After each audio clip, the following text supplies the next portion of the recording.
ದಾಪೂಚಿ ಕಾವ್ಯನಾಮದ ಚಿಕ್ಕಣ್ಣ ಡಿಪಿಯವರ ಲೋಚನದ ಸಿರಿ ಕವನ ಸಂಕಲನ ಬಿಡುಗಡೆ. ವೃತ್ತಿಯಲ್ಲಿ ಉಪನ್ಯಾಸಕರು ಹಾಗೂ ಪ್ರವೃತ್ತಿಯಾಗಿ ಸಾಹಿತ್ಯ ಕ್ಷೇತ್ರದಲ್ಲಿ ತೊಡಗಿಸಿಕೊಂಡಿರುವುದು ಮಂಡ್ಯ ಜಿಲ್ಲೆಯ ನಾಗಮಂಗಲ ತಾಲೂಕಿನ ಬಿಂಡಿಗನವಿಲೆ ಹೋಬಳಿಯ ದಾಸರಹಳ್ಳಿ ಗ್ರಾಮದವರಾದ ದಾಪೂಚಿ ಕಾವ್ಯನಾಮದ ದಾಸರಹಳ್ಳಿ ಪುಟ್ಟಸ್ವಾಮಿ ಚಿಕ್ಕಣ್ಣರವರ ಸ್ವರಚಿತ ಕವನ ಸಂಕಲನವಾದ ಲೋಚನದ ಸಿರಿ ಮೈಸೂರು ಜಿಲ್ಲಾ ಪತ್ರಕರ್ತರ ಭವನದಲ್ಲಿ ಇಂದು ಬಿಡುಗಡೆಯಾಯಿತು. ಈ ವೇಳೆ ಮಾತನಾಡಿದ ನಿವೃತ್ತ ಪ್ರಾಂಶುಪಾಲರಾದ ಶ್ರೀ ವಿ ಜವರಯ್ಯ ಅವರು, ಮನೆ, ಹೆಂಡತಿ, ಮಕ್ಕಳು ಸೇರಿದಂತೆ ಕುಟುಂಬಕ್ಕೆ ಸಮಯ ಕೊಡುವುದೇ ಕಷ್ಟವಾಗಿರುವ ಉಪನ್ಯಾಸಕ ವೃತ್ತಿಯೊಂದಿಗೆ ಸಾಹಿತ್ಯ ಕ್ಷೇತ್ರದಲ್ಲಿಯೂ ತೊಡಗಿಸಿಕೊಂಡು ಸಾಹಿತ್ಯ ಕೃಷಿಯನ್ನ ಮಾಡುತ್ತಿರುವುದು ಹೆಮ್ಮೆಯ ವಿಚಾರ. ಹೆಂಡತಿಯೊಬ್ಬಳು ಮನೆಯೊಳಗಿದ್ದರೆ ನನಗದೇ ಕೋಟಿ ರೂಪಾಯಿ ಎನ್ನುವಂತೆ ಯಾವುದೇ ಪುರುಷನ ಯಶಸ್ಸಿನ ಹಿಂದೆ ಒಬ್ಬ ಮಹಿಳೆಯ ಪಾಲಿರುತ್ತದೆ ಎನ್ನುವಂತೆ ದಾಪೂಚಿಯವರ ಸಾಹಿತ್ಯ ಕೃಷಿಗೆ ಅವರ ಪತ್ನಿಯ ಸಹಕಾರ ಮೆಚ್ಚುವಂತದ್ದು ಎಂದು ಮೆಚ್ಚುಗೆ ವ್ಯಕ್ತಪಡಿಸಿದರು.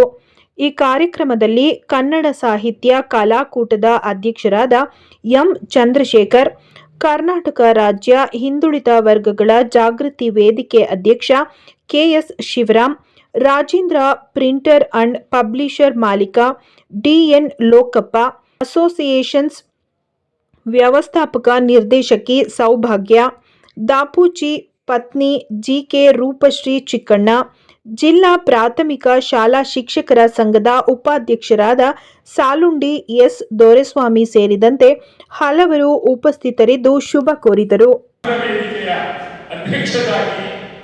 ನಮ್ಮ ನೀವೆಲ್ಲರ ಪ್ರೀತಿ ಪಾತ್ರರಾದಂತಹ ಮಾನ್ಯ ಶ್ರೀ ಕೆ.ಎಸ್.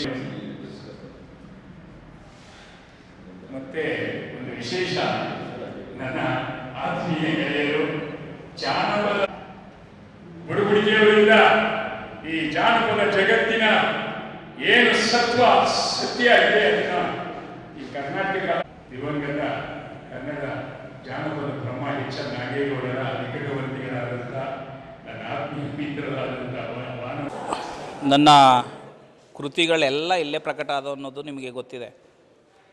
ಕವಲೊಡೆದ ಕರಳಬಳ್ಳಿ, ಓದೊಂದು ಒಲವಿನ ಸ್ಫೂರ್ತಿ, ಇವೆರಡು ನನ್ನ ನಾನು ಮೊದಲ ಬಾರಿಗೆ ಬಿಡುಗಡೆ ಮಾಡಿದಂಥ ಕೃತಿಗಳು. ನೆಕ್ಸ್ಟು 28/10/2020 ದಾಪುಚಿಯ ದಮನಿ ಮಿಡಿತ ಎಂಬ ಕವನ ಸಂಕಲನವನ್ನು ಇದೇ ಇದರಲ್ಲಿ ಪ್ರಕಟ ಮಾಡಿದೆ. ನೆಕ್ಸ್ಟು ಜನಸ್ಫೋಟ ಮನಸಂಕಟ ಅನ್ನುವಂಥ ಕೃತಿ 11/8/2021 ಅದು ಕೂಡ ಇಲ್ಲೇ ಪ್ರಕಟ ಆಯಿತು. ನೆಕ್ಸ್ಟ್ ಕೃತಿ ತೇಜಸ್ಸಿನ ಅಲೆ, ಅದು ನಿಮ್ಗೆ ಗೊತ್ತಿರ್ಬೋದು, ಕಳೆದ ತಿಂಗಳು ಅಂದರೆ 20/10/2024 ಪ್ರಕಟ ಆಯಿತು.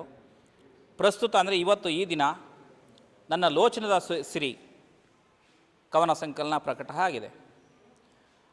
ಇಲ್ಲಿ ಇವತ್ತಿನ ಒಂದು ಕೃತಿಯ ವಿಶೇಷತೆ ಏನು ಅಂತಂದರೆ, ಇಲ್ಲಿ ಥರ ಕವನಗಳನ್ನು ಕೂಡ ಬರೆದಿದ್ದೀನಿ, ಥರ ವಿಷಯಕ್ಕೆ ಸಂಬಂಧಪಟ್ಟ ಹಾಗೆ. ಆದರೆ ಅದಕ್ಕೆ ನಾನು ಲೋಚನದ ಸಿರಿ ಅಂತ ಇಟ್ಟಿದ್ದೀನಿ. ಯಾಕೆ ಲೋಚನದ ಸಿರಿ ಅಂತ ಇಟ್ಟೆ ಅಂತಂದರೆ, ದಿನಾಂಕ 6/6/2024 ನಾನು ಲೋಚನ ಎಂಬ ಒಂದು ಕವಿತೆಯನ್ನು ಬರೆದೆ. ಆ ಲೋಚನ ಅಂದರೆ ಇಲ್ಲಿ ಕಣ್ಣು, ನಯನ, ಈ ರೀತಿ ನಾನಾರ್ಥಗಳಿವೆ. ಇಲ್ಲಿ ಲೋಚನದ ಒಂದು ವರ್ಣನೆ ಮಾಡಿದ್ದೀನಿ. ಒಂದು ವೇಳೆ ಕಣ್ಣು ನಮಗೆ ಕಾಣಲಿಲ್ಲ ಅಂದರೆ, ಒಂದು 10-2 ವರ್ಷ ಈ ರೀತಿ ಕಾಣಲಿಲ್ಲ ನಮಗೆ ಕಣ್ಣುಗಳು ಅಂತ ಅಂದರೆ, ಇವನಲ್ಲಿ ಏನೋ ದೋಷ ಇದೆ, ಮಾಡಬಾರ್ದು ಮಾಡಿದ್ದಾನೆ, ಏನೋ ಕರ್ಮ ಮಾಡಿದ್ದಾನೆ, ಇವನೆಲ್ಲ ಭಾಗ್ಯ ಇಲ್ಲ, ನೋಡೋವಂಥ ಭಾಗ್ಯ ಇಲ್ಲ, ಈ ರೀತಿ ಜನರು ಹೇಳ್ತಾರೆ.